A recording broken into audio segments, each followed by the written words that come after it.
டாஸ்மாகில் மது பாட்டிலுக்கு 10 ரூபாய் கூடுதலாக வசூல் செய்து விடியா ஸ்டாலின் மாடல் அரசு மெகா ஊழலை அரங்கேற்றி இருப்பதாக விமர்சித்துள்ள அதிமுக பொதுச் செயலாளர் எடப்பாடி கே பழனிசாமி, ஏழைகள் வயிற்றில் அடிக்கும் இந்த திமுக அரசு தேவையா என விக்கிரவாண்டியில் நடைபெற்ற மக்களை காப்போம் தமிழகத்தை மீட்போம் பிரச்சார பயணத்தில் கேள்வி எழுப்பியுள்ளார்.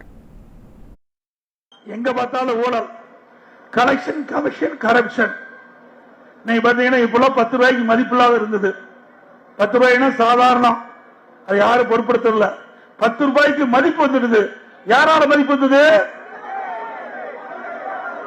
யாருங்க?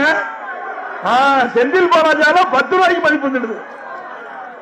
10 ரூபாய்னா யார் பேர் வருது?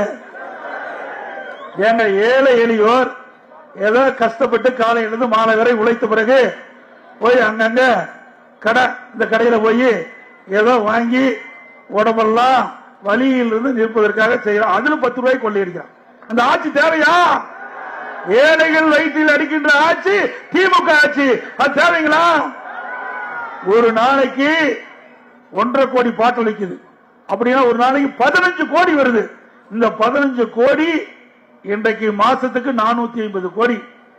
நீங்க வருஷத்துக்கு 5400 கோடி கொள்ளையடிச்ச அரசாங்கம் திமுக அரசாங்கம். அதான் டாஸ்மாக் ஊழல். 1000 கோடி ஊழல் மத்திய அமலாக்கத்துறை அங்க போய் ரெய்டு பண்ணி கண்டுபிடிச்சு போய் தடையாணை வாங்கி உச்ச நீதிமன்றத்தில் நிக்குது.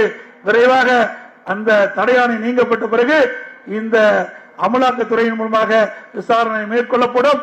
இதுல பெரிய பெரிய திமிங்கலம் எல்லாம் மாட்ட போகுது. பெரிய பெரிய திமிங்கலம் மாட்ட போகுது. அரசாங்கத்தை பணத்தை கொள்ளையடிச்ச காரணத்தினாலதான் அரசாங்கத்துக்கு வருமானம் இல்ல.